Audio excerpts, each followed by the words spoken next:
അധ്യായം 5. ഭീഷ്മരുടെ ധർമ്മനിശ്ചയം. കള്ളച്ചൂതിൽ പാണ്ഡവരും അവരുടെ ഭാര്യയുമെല്ലാം പണയപ്പെട്ടു കഴിഞ്ഞ ഉടനെ ദുര്യോധനൻ വിതുരരോട് പറഞ്ഞു, വരൂ ക്ഷത്താവേ, പാണ്ഡവപത്നിയായ പാഞ്ചാലിയെ വിളിച്ചുകൊണ്ടുവരൂ. അവൾ വന്നു നിലമടിക്കട്ടെ. ഞങ്ങൾ അടിമപ്പെണ്ണുങ്ങളെ കണ്ടുകൊണ്ട് രസിക്കട്ടെ. വങ്ക, നീ വരാനിരിക്കുന്ന ആപത്തറിയുന്നില്ല, വിതുരർ പറഞ്ഞു. കൃഷ്ണ അടിമപ്പെട്ടിട്ടില്ല. ഈ രാജാവ് താൻ പണയപ്പെട്ടതിന് ശേഷമാണല്ലോ അവളെ പണയം വെച്ചത്. കുരുക്കൾ മുച്ചൂടും മുടിയാൻ പോകുകയാണ്, തീർച്ച. പഥ്യമായ വാക്ക് ആരും കേൾക്കുന്നില്ല. ലോഭം വർദ്ധിച്ചും വരുന്നു. ദർഭോദ്ധതനായ ദുര്യോധനൻ വിതുരരെ ധിക്കരിച്ച് പ്രതിഗാമിയെന്ന സൂതപുത്രനെ വിളിച്ച് കൽപ്പിച്ചു, പോയി ദ്രൗപദിയെ കൂട്ടിക്കൊണ്ടുവാ. പാണ്ഡവന്മാരെ പേടിക്കേണ്ട, ക്ഷത്താവ് പേടിച്ചിരിക്കുകയാണ്. അങ്ങോർക്ക് ഞാൻ നന്നാവുന്നത് കണ്ടുകൂടാ. പ്രതിഗാമി അന്തപുരത്തിൽ ചെന്ന് വിവരം ധരിപ്പിച്ചപ്പോൾ ദ്രൗപദി പറഞ്ഞു, നീ എന്താണീ പറയുന്നത്? രാജപുത്രരാരാനും ഭാര്യയെ പണയം വെച്ച് ചൂത് കളിക്കുമോ? യുധിഷ്ഠിരന് ചൂത് കളിച്ച് ഭ്രാന്തായിപ്പോയോ? നടന്നതെല്ലാം പ്രതിഗാമി കേൾപ്പിച്ചപ്പോൾ വീണ്ടും പറഞ്ഞു, നീ ചെന്ന് സഭയിൽ ആ ചൂതുകളിക്കാരനോട് ചോദിക്ക്, അങ്ങ് ആദ്യം അടിമപ്പെടുത്തിയത് അങ്ങയെ തന്നെയോ അതോ എന്നെയോ എന്ന്. അതിന് മറുപടി കേട്ടുവാ, എന്നിട്ടെന്നെ കൊണ്ടുപോകാം. അതിൻവണ്ണം അയാൾ സഭയിൽ ചെന്ന് ചോദിച്ചപ്പോൾ യുധിഷ്ഠിരൻ നിശ്ചേഷ്ടനായി ഉയിരറ്റതുപോലെയായി. അദ്ദേഹം സൂതനോട് ഒന്നും പറഞ്ഞില്ല. ദുര്യോധനൻ പറഞ്ഞു, ദ്രൗപദി ഇവിടെ വന്ന് ചോദിച്ചു കൊള്ളട്ടെ. ഇവർ തമ്മിൽ സംസാരിക്കുന്നത് സദസ്യരെല്ലാം കേട്ടുകൊള്ളട്ടെ. യുധിഷ്ഠിരനും ആ ദൂതനെ അയച്ചു. ദ്രൗപദി ധർമ്മത്തിൽ സർവവും സമർപ്പിച്ച് കരഞ്ഞുകൊണ്ട് വന്നു. ശ്വശുരൻ്റെ മുമ്പിൽ ചെന്നു നിന്നു. ദുര്യോധനൻ അവളെ സഭാമധ്യത്തിലേക്ക് തന്നെ വരുത്താൻ വെമ്പി. ദുശ്ശാസനനോട് പറഞ്ഞു, നീ പോയി ദ്രൗപദിയെ പിടിച്ചുകൊണ്ടുവാ. ഈ അടിമകൾ നിന്നോടെന്ത് കാട്ടും? കൽപ്പന കേട്ട് ദുശ്ശാസനൻ എഴുന്നേറ്റ് കണ്ണും തുടുപ്പിച്ച് ചെന്നു. വാ വാ പാഞ്ചാലി, നീ പണയപ്പെട്ടിരിക്കുന്നു. നാണം കിണുങ്ങാതെ ദുര്യോധനനെ ചെന്നു കാണ്. നീ കുരുക്കളെ സേവിച്ചോ? സഭയിലേക്ക് വാ. ദ്രൗപദി നടുങ്ങി എഴുന്നേറ്റ് കൗരവ സ്ത്രീകളിരിക്കുന്നിടത്തേക്ക് പാഞ്ഞു. പിന്നാലെ അലറിക്കൊണ്ട് ദുശ്ശാസനനും. അയാൾ അവളുടെ നീണ്ടുരുണ്ടു ചുരുണ്ട തലമുടിമേൽ പിടികൂടി. ആ പിടിയോടെ സഭയിലേക്ക് വലിച്ചിഴച്ചു. അവൾ ചൂളി നിന്നു മെല്ലെ പറഞ്ഞു, ഞാൻ രജസ്വലയാണ്, ഒറ്റ വസ്ത്രമേ ഉള്ളൂ. മന്ദ, എന്നെ സഭയിലേക്ക് കടത്തരുത്. മറുപടി, രജസ്വലയായാലും കൊള്ളാം, ഒറ്റ വസ്ത്രമായാലും കൊള്ളാം, വസ്ത്രമൊന്നും ഇല്ലെങ്കിലും കൊള്ളാം. നീ ചൂതിൽ പണയപ്പെട്ട് അടിമയായിരിക്കുന്നു. ദുശ്ശാസനാൽ അടിമ അടിമ എന്ന് വിളിച്ചും ചിരിച്ചും വലിച്ചിഴക്കപ്പെടുന്ന ദ്രൗപദി ധർമ്മത്തിൻ്റെ പേരിലും ഭീഷ്മദ്രോണാദികളുടെ പേരിലും വിലപിക്കുന്നത് കേട്ട് ഭീഷ്മർ പറഞ്ഞു, ധർമ്മം സൂക്ഷ്മമായതുകൊണ്ട് നിന്റെ ചോദ്യത്തിന് മറുപടി പറയുവാൻ ഞാൻ ആളല്ല. ഒരു വശത്ത് സ്വന്തമായൊന്നുമില്ലാത്തവന് മറ്റൊന്നും പണയം വയ്ക്കാൻ വയ്യ. മറുവശത്ത് സ്ത്രീ ഭർത്താവിന് അധീനയുമാണ്. യുധിഷ്ഠിരൻ സമ്പന്നമായ ഭൂമി മുഴുവൻ വെടിയും, സത്യം വെടിയില്ല. അദ്ദേഹം താൻ പണയപ്പെട്ടു എന്ന് സമ്മതിച്ചും കഴിഞ്ഞു. അതിനാൽ ഞാനിതിലൊന്നും പറയാൻ ആളല്ല. ദ്രൗപദി വീണ്ടും വിലപിക്കുക തന്നെയാണ്. അതിനു മറുപടി ദുശ്ശാസനന്റെ ശകാരങ്ങൾ മാത്രമായിരുന്നു. ഇതെല്ലാം കണ്ട് അത്യന്തം കുപിതനായ ഭീമസേനൻ പറഞ്ഞു, യുധിഷ്ഠിര, നാട്ടിൽ ചൂതുകളിക്കാർക്കൊക്കെ പെണ്ണുങ്ങളുണ്ട്. ആ കുലടകളെപ്പോലും അവർ പണയം വെച്ചു കളിക്കാറില്ല. അവരിൽ അവർക്കും ദയയുണ്ട്. അങ്ങ് നമ്മുടെ ധനവാഹനായുധങ്ങളെയും രാജ്യത്തെയും ഞങ്ങളെയും അങ്ങയെ തന്നെയും പണയപ്പെടുത്തി. അതിലൊന്നും എനിക്ക് കോപം വന്നില്ല. അങ്ങ് എല്ലാറ്റിനും ഉടയവൻ തന്നെ. എന്നാൽ ദ്രൗപദിയെ പണയം വെച്ചത് കടന്ന കൈയായിപ്പോയി. ഒരു പെൺതയ്യൽ പാണ്ഡവരുടെ ഭാര്യയായ കുറ്റത്തിന് അങ്ങയ്ക്ക് വേണ്ടി ക്ഷുദ്രന്മാരായ തെമ്മാടികളായ കൗരവന്മാരാൽ ക്ലേശിക്കപ്പെടുന്നു. ഇവൾക്കു വേണ്ടി രാജാവേ, ഞാൻ അങ്ങയിൽ എൻ്റെ കോപം വീഴ്ത്തുന്നു. അങ്ങയുടെ കൈ ഞാൻ പൊള്ളിക്കും. സഹദേവ, തീ കൊണ്ടുവാ. അർജുനൻ ജ്യേഷ്ഠാനുവൃത്തിയുടെ പേരിൽ ധർമ്മത്തിൻ്റെ പേരിൽ ഭീമനെ തടഞ്ഞു. ഈ സമയത്ത് നൂറ്റവരിലൊരുവനായ വികർണൻ പറഞ്ഞു, രാജാക്കന്മാരെ, യാജ്ഞസേനി ചോദിച്ചതിന് മറുപടി പറയുവിൻ. കുരുവൃദ്ധന്മാരായ ഭീഷ്മരും ധൃതരാഷ്ട്രരും ഒന്നും പറഞ്ഞില്ല. മഹാമതിയായ വിദുരരും എല്ലാവരുടെയും ആചാര്യന്മാരായ ദ്രോണരും കൃപരും ഒന്നും പറഞ്ഞില്ല. രാജാക്കന്മാരെ, കാമക്രോധങ്ങൾ വിട്ട് മറുപടി പറയുവിൻ. ആരും ഒന്നും മിണ്ടാതിരിക്കുന്നത് കണ്ടിട്ട് അയാൾ നെടുവീർപ്പിട്ടു. കൈ തിരുമ്മിക്കൊണ്ട് തുടർന്നു, നിങ്ങൾ പറഞ്ഞാലും ശരി, ഇല്ലെങ്കിലും ശരി, ഞാൻ എനിക്ക് ന്യായമായി തോന്നിയത് പറയും. സപ്തവ്യസനങ്ങളിലേതെങ്കിലും ആസക്തനായ മനുഷ്യൻ ധർമ്മം തെറ്റിക്കാറുണ്ട്. അങ്ങനെ ചെയ്തതൊന്നും ലോകം വകവയ്ക്കാറില്ല. യുധിഷ്ഠിരൻ വ്യസനാസക്തനായി ചെയ്തതാണ് ഇത്. ദ്രൗപദിയാകട്ടെ 5 പേർക്കും ഉള്ളവളാണ്. യുധിഷ്ഠിരൻ ആദ്യം പണയപ്പെട്ടിട്ടാണ് ഇവളെ പണയം വെച്ചത്. ശകുനി ആവശ്യപ്പെട്ടിട്ടാണ് അങ്ങനെ ചെയ്തതും. ഇതെല്ലാം ആലോചിക്കുമ്പോൾ ഇവൾ പണയപ്പെട്ടിട്ടില്ലെന്ന് ഞാൻ വിചാരിക്കുന്നു. സദസ്യർ വികർണനെ അഭിനന്ദിച്ചാർത്തു. അപ്പോൾ കർണൻ അരിശം മുഴുത്തു. തൻ്റെ അഴകുറ്റ കൈ ഉയർത്തി പറഞ്ഞു, വികർണന് എന്തോ ചില വൈകൃതങ്ങളുണ്ട്.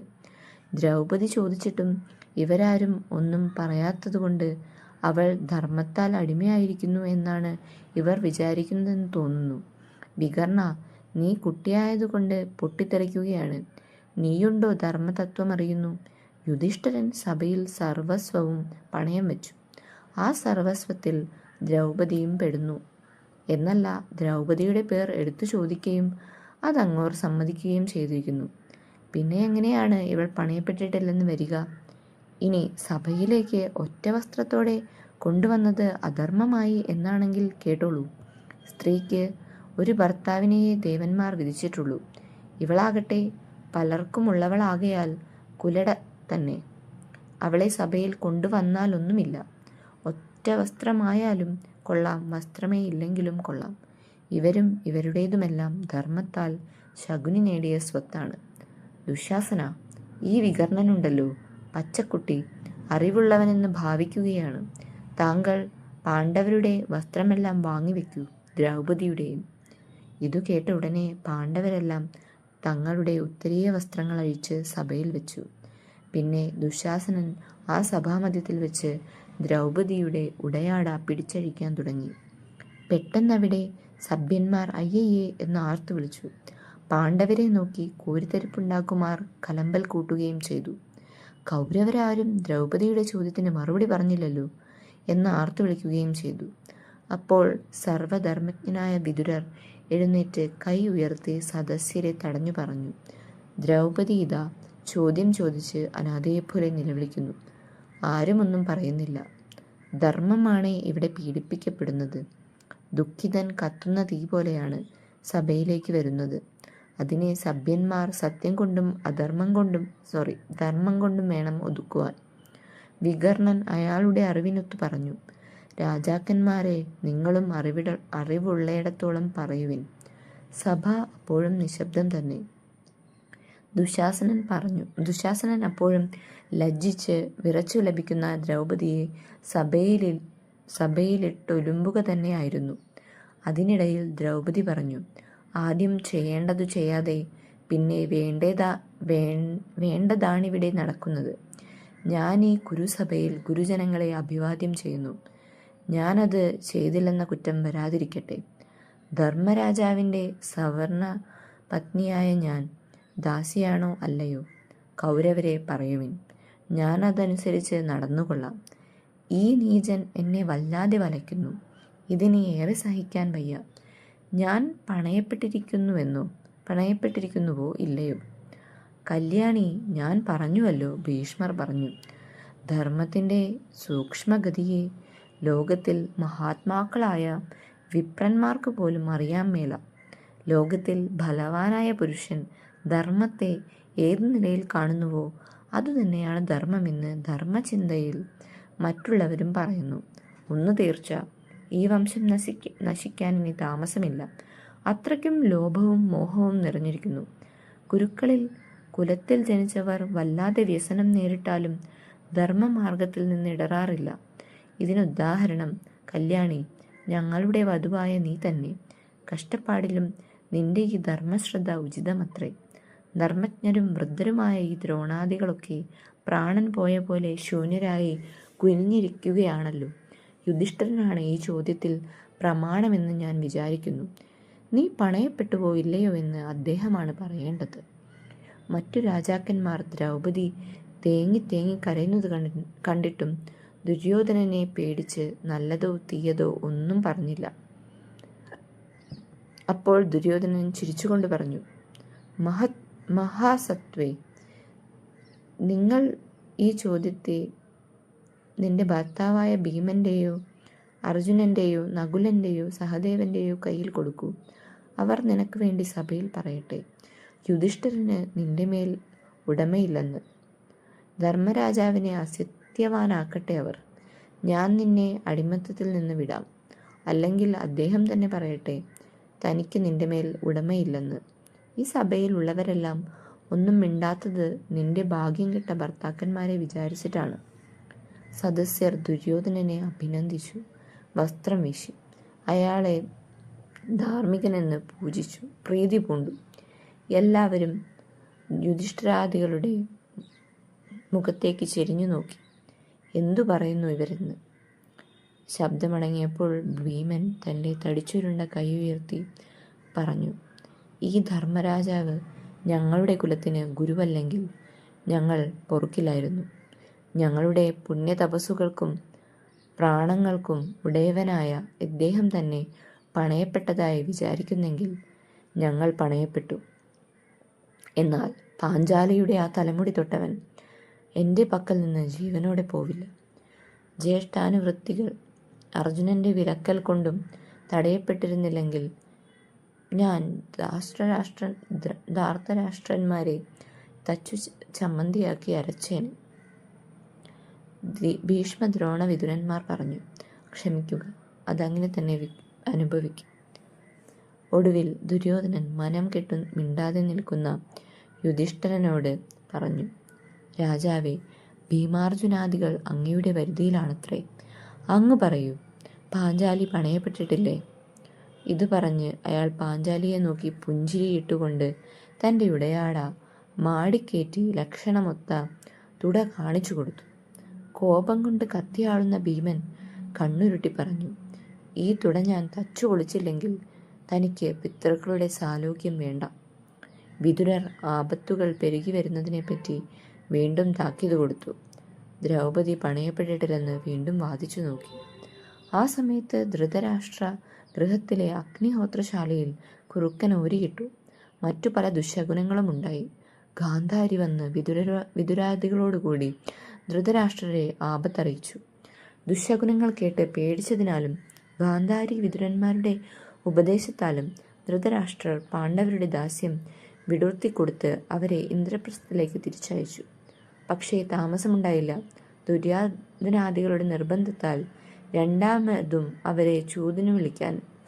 ഇത്തവണത്തെ പണയം തോറ്റവർ 12 കൊല്ലം കാട്ടിലും പിന്നീടൊരു കൊല്ലം ആരുമറിയാതെ നാട്ടിലും താമസിക്കണമെന്നും ആ അജ്ഞാതവാസക്കാലത്ത് കണ്ടുപിടിക്കപ്പെട്ടാൽ വീണ്ടും 12 കൊല്ലം കാട്ടിൽ താമസിക്കണമെന്നുമായിരുന്നു അതിലെ വ്യവസ്ഥ.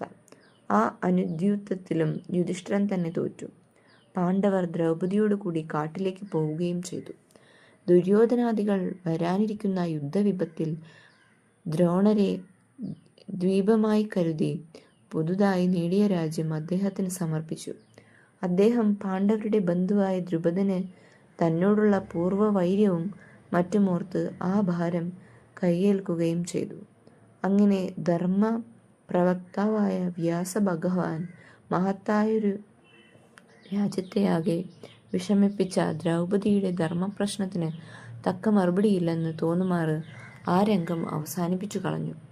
പക്ഷേ ആ തോന്നലത്ര ശരിയല്ല. വിതുരരും വികർണനും അതിന് വ്യക്തമായ ഉത്തരം പറയുകയുണ്ടായല്ലോ. വികർണന്റെ ഉത്തരത്തെ കർണൻ ആക്ഷേപിച്ചതിൻപടി ഒരു കുട്ടിയുടെ പൊട്ടിത്തെറിപ്പ് മാത്രമായി തള്ളാമെന്ന് വെച്ചാൽ തന്നെ ധർമ്മദേവന്റെ അവതാരവും ജ്ഞാന വയോവൃദ്ധനും മഹാഭാരതത്തിലെ ധർമ്മപ്രവക്താക്കളിൽ അഗ്രഗണ്യനുമായ വിതുരരുടെ ആവർത്തിച്ച പ്രസ്താവങ്ങളെ എങ്ങനെ നിഷേധിക്കും? ആ രാജ്യസദസ്സിൽ വൈശ്യാപുത്രനായ വിതുരരുടെ വാക്യം ഒരു സാധുക്കിഴവന്റെ പേപ്പറച്ചിലുകൾ മാത്രമായിരുന്നിരിക്കാം. ദുര്യോധനന്റെ ദൃഷ്ടിയിൽ അദ്ദേഹം അന്തഃപുരത്തിലേക്കെത്തിക്കാവുന്ന ഒരു ഭൃത്യൻ മാത്രവുമായിരിക്കാം.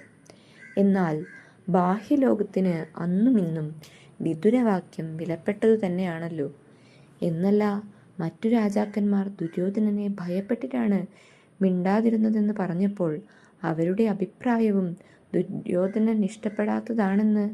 അതായത്, സ്വയം പണയപ്പെട്ട യുധിഷ്ഠിരൻ ദ്രൗപദിയെ പണയം വെച്ചത് അസാധുവാണ്, അധർമ്മമാണ് എന്നാണ് അവർ വിചാരിക്കുന്നതെന്ന് കവി പറയാതെ തന്നെ പറയുകയും ചെയ്തിരിക്കുന്നു.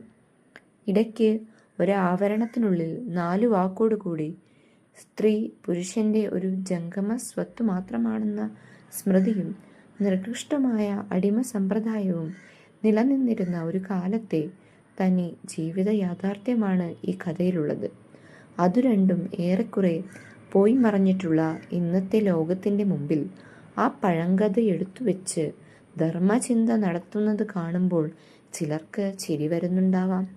എന്നാൽ അന്നത്തെ ആ സ്ഥിതിയെല്ലാം ഇന്നും നിശേഷം പോയി മറഞ്ഞിട്ടുണ്ടെന്ന് നമുക്ക് നമ്മെ വിശ്വസിപ്പിക്കാറായിട്ടില്ല. അതുപോലെ തന്നെയുള്ള വേറെ ചില ദുസമ്പ്രദായങ്ങളും മനുഷ്യ സമുദായത്തിൽ ഇനിയും മാച്ചിൽ തട്ടാതെ കിടപ്പുണ്ടെന്നും നമുക്കറിയാം.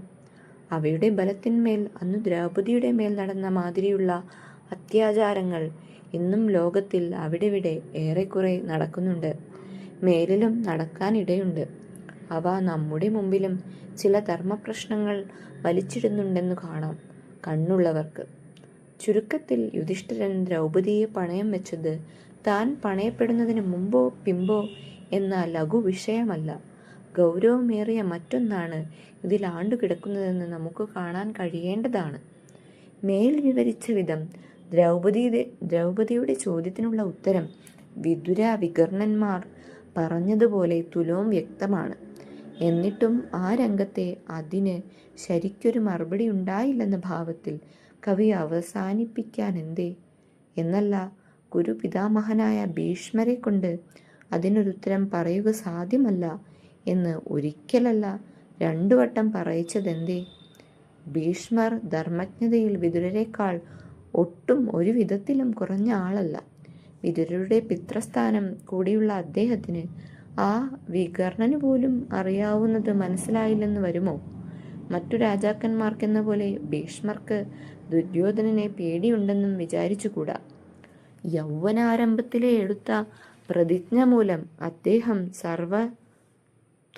സർവതോനിസംഘനായി കഴിയുകയാണല്ലോ. ഇതെല്ലാം ഇരുന്നിട്ടും തലമുറകളായി കുരുവംശത്തെ രക്ഷിച്ചു പോന്ന ആ മഹാത്മാവ് ഈ വ്യക്തമായ അധർമ്മത്തെ തുറന്ന് പ്രഖ്യാപിക്കാത്തതെന്തേ? ഭീഷ്മരുടെ ആ വാക്യങ്ങളിൽ നിന്നു തന്നെ വേണം നമുക്കിതിന് മറുപടി കിട്ടുക എന്നെനിക്ക് തോന്നുന്നു. നാം ആ ഭീഷ്മവാക്യത്തിൻ്റെ പശ്ചാത്തലം തൊട്ടു തുടങ്ങണം. അന്നവിടെ നടന്നത് ധർമ്മത്തെ സംബന്ധിച്ച ഒരു ചർച്ചായോഗമല്ല. ഇന്നത് ധർമ്മം, ഇന്നത് അധർമ്മം എന്ന് തീർച്ചപ്പെടുത്തി പിരിഞ്ഞു പോകാനിരിക്കുന്ന ഒരു പണ്ഡിത സദസ്സായിരുന്നില്ല അത്. ആരെന്തു തീർച്ചപ്പെടുത്തിയാലും ശരി, ദുര്യോധനനും ദ്രൗപദിയെയും അവൾ വഴി പാണ്ഡവരെയും ആ സഭയിൽ വെച്ച് ആവോളം അവമാനിക്കാൻ വെമ്പിയിരിക്കുകയാണ്. മറ്റു മിക്കവർക്കും അയാളെ പേടിയായതുകൊണ്ട്, അയാൾ ബലവാനായതുകൊണ്ട് അതവിടെ നടക്കുകയും ചെയ്യും. ഇതിൽ നിന്ന് ദ്രൗപദിക്കും പാണ്ഡവർക്കും രക്ഷാമാർഗം ഒന്നേ ഉള്ളൂ. യുധിഷ്ഠിരൻ തൻ്റെ വാക്കുമാറ്റി താൻ അവളെ ചൂതുകളിക്കമ്പം മൂലം അനർഹത നോക്കാതെ പണയം വെച്ചു പോയതാണെന്ന് തെറ്റുതിരുത്തി ഭീമാദികളോടുകൂടി വേണമെങ്കിൽ ബലം പ്രയോഗിച്ചും അവളെ വീണ്ടെടുക്കുക. അതിന് അദ്ദേഹം ഒരുങ്ങിയാൽ ദുര്യോധനനിൽ ഭയമുള്ള ആ സദസ്സ് തിരിഞ്ഞ് യുധിഷ്ഠിരനു പിന്നിൽ അണിനിരന്നേക്കാം. പാഞ്ചാലിക്ക് രക്ഷയും കിട്ടാം. പക്ഷേ വാക്കുമാറാത്ത യുധിഷ്ഠിരൻ പ്രാണൻ പോയാലും അത് ചെയ്യില്ല. അദ്ദേഹം ചെയ്യാത്ത കാലത്തോളം അവിടെ എന്തെല്ലാം ധർമ്മപ്രഖ്യാപനം നടന്നിട്ടും ഒരു ഫലവുമില്ല താനും. ഇതല്ലേ ഭീഷ്മർ ആദ്യം ത്യജേത സർവാം പൃഥ്വീം സമൃദ്ധാം യുധിഷ്ഠിരഃ സത്യമതോ ന ജഹ്യാൽ എന്നും രണ്ടാമത് യുധിഷ്ഠിരസ്തു പ്രശ്നേസ്മിൻ പ്രമാണമിതി മേ മതിഹ എന്നും പറഞ്ഞതിൻ്റെ പരമമായ അർത്ഥം. ആണെങ്കിൽ അന്നാ കുരുസദസ്സിൽ വെച്ച് പറപ്പെട്ട മറ്റേത് ധർമ്മപ്രവചനത്തെക്കാളും പല മടങ്ങ് അർത്ഥഗംഭീരമാണ് ആ ഭീഷ്മവാക്യമെന്ന് കാണാം. അദ്ദേഹത്തിൻ്റെ ആ രണ്ടാം വാക്യം ഒരിക്കൽ കൂടി വായിച്ച് അതിനെ താഴെ കാണും വിധം വ്യാഖ്യാനിച്ചു നോക്കുക. ചില പരിസ്ഥിതികളിൽ ഇന്നത് ധർമ്മം ഇന്നത് അധർമ്മം എന്ന് നിർണയിക്കുക മഹാത്മാക്കളായ വിപ്രന്മാർക്ക് പോലും എളുപ്പമല്ല. ധർമ്മസ്ര ഗംഗന ഗതിഹ. അപ്പോൾ ഒരാത്യന്തിക ഘട്ടം വരുമ്പോൾ ധർമാധർമ്മ ചിന്തയിൽ കാലം കളയാതെ യാഥാർത്ഥ്യം കണ്ടറിഞ്ഞ് കാലദേശോചിതമായി കാര്യം നടത്തുവാൻ സന്നദ്ധതയുണ്ടാവുകയാണ് മനുഷ്യനായാൽ വേണ്ടത്. അതിന് ത്രാണിയുള്ളതാർക്കോ അയാൾ പറയുന്നത് തന്നെയാണ് ധർമ്മമെന്ന് മറ്റുള്ളവർ തനിയെ സമ്മതിച്ചുകൊള്ളും. ബലവാംസ്തു യഥാധർമ്മം ലോക പശ്യതി പുരുഷഃ സധർമ്മോ ധർമ്മവേളായാം ഭവത്യഭിഹിത പരൈ. ആ ബലമില്ലാത്തവർക്കാകട്ടെ എല്ലാം കണ്ട് മിണ്ടാതെ നിന്ന് സഹിക്കുക മാത്രമേ ഗതിയുള്ളൂ. എന്നാൽ പരമമായ ഒരു ധർമ്മം എവിടെയോ ഇരുന്ന് ഗഹനമായി പ്രവർത്തിക്കുന്നുണ്ട്. അതിൻ്റെ അന്ത്യവിധി ഇന്നല്ലെങ്കിൽ നാളെ നടത്തപ്പെടാതിരിക്കുകയില്ല. ഈ ദ്യുത സംരംഭത്തിൻ്റെ ഫലമായി കുരുവംശമാകെ ഏറെ താമസിയാതെ മുടിയാൻ പോകുന്നുവെന്ന് തീർച്ച. തഥാഹി കുരവ സർവേ ലോപമോഹ പരായണ. ഇവിടെ ഭീഷ്മർ കുരവ സർവേ എന്നു പറഞ്ഞതിൽ ധാർത്തരാഷ്ട്രരെയും പാണ്ഡവരെയും ഉൾപ്പെടുത്തിയിട്ടില്ല എന്നും ധാർത്തരാഷ്ട്രർ ലോപപരായണരും പാണ്ഡവർ മോഹപരായണരുമായിട്ടുണ്ടെന്നുമല്ലേ അദ്ദേഹത്തിൻ്റെ ആശയമെന്നും ഞാൻ സവിനയം വിഭാവനം ചെയ്യുന്നു. എന്തുകൊണ്ടെന്നാൽ തുടർന്നുള്ള പദ്യത്തിൽ ദ്രൗപദി ഒരുവളെ മാത്രമാണ് അക്കൂട്ടത്തിൽ ധർമ്മനിഷ്ഠയായി അദ്ദേഹം എടുത്തു പറയുന്നത്.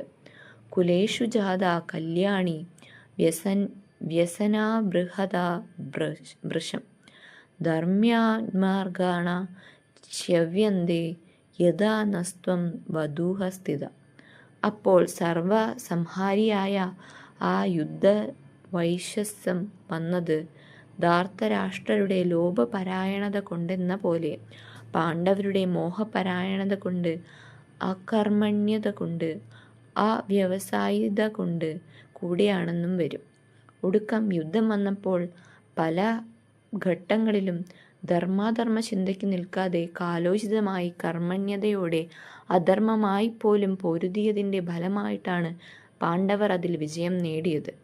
അവർക്കതിനു പ്രേരണ നൽകിക്കൊണ്ടിരുന്ന ഭഗവാൻ കൃഷ്ണൻ ഒടുവിൽ അതിനെ സാധൂകരിച്ചുകൊണ്ട് പറഞ്ഞതാണിത്.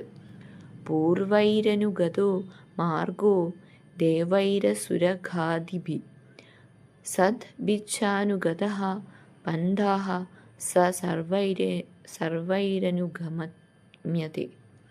അങ്ങനെ പണ്ട് ദേവന്മാരാൽ അനുഗമിക്കപ്പെട്ടതും പിന്നീട് സജ്ജനങ്ങളാലും എന്നുവേണ്ട സർവരാലും അനുഗമിക്കപ്പെടുന്നതുമായ ആ മാർഗത്തെ ഈ ഭാര്യാപമാനവും കണ്ടു നിൽക്കുന്ന പാണ്ഡവന്മാർ അനുഷ്ഠിച്ചിരുന്നുവെങ്കിൽ മറ്റൊരപകടവുമില്ല. മഹാഭാരത യുദ്ധത്തിലെ ആ സർവനാശത്തിൻ്റെ വ്യാപ്തി വളരെ ചുരുങ്ങുമായിരുന്നു. പക്ഷേ യുധിഷ്ഠിരൻ്റെ സത്യനിഷ്ഠ, ഇനിയെങ്കിലും ഞാനതിനെ വിശേഷിപ്പിക്കട്ടെ, ബലഹീനമായ സത്യനിഷ്ഠ, അതിന് തടസ്സമായി നിന്നു. കുറേ കാലത്തിനു ശേഷം യുധിഷ്ഠിരനും അത് ബോധ്യപ്പെട്ടു. അദ്ദേഹം കാട്ടിൽ വെച്ച് ഒരിക്കൽ ഭീമനോട് പറയുകയുണ്ടായി.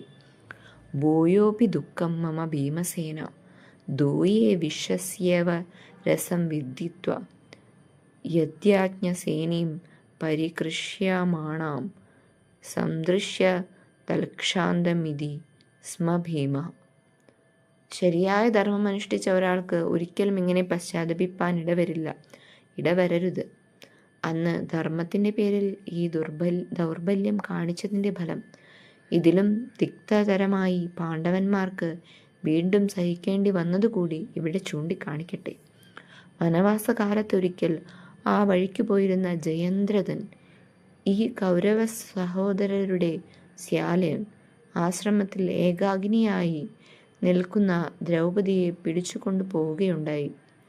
അജ്ഞാതവാസക്കാലത്ത് വിരാട രാജാവിൻ്റെ ശ്യാല്യനും അവിടത്തെ സേനാധിപതിയുമായ കീചകൻ ഒരു സൂതൻ ദ്രൗപദിയിൽ കാമാഭിനിവേശം പൂണ്ട് അത് സാധിക്കാഞ്ഞ ദേഷ്യത്തിന് അവളെ വിരാട സഭയിലിട്ട് ചവിട്ടുകയുമുണ്ടായി. ശ്യാല്യാധീനനായ ആ വിരാട രാജാവിനെന്ന പോലെ അജ്ഞാതവാസക്കാരായ പാണ്ഡവർക്കും അത് നിന്നു കാണുകയെ നിവൃത്തിയുണ്ടായുള്ളൂ. പണ്ട് ദ്യൂതസഭയിൽ ചെയ്തതുപോലെ ഭീമസേനന് ഉശിരുള്ള 4 വാക്കു പറയാൻ പോലും നിവൃത്തിയുണ്ടായില്ല. അതെ, മഹാഭാരതത്തിൽ കൂടെ കൂടെ ആവർത്തിച്ചിട്ടുള്ളതുപോലെ ധർമ്മസ്യ തത്വം നിഹിതം ഗുഹായ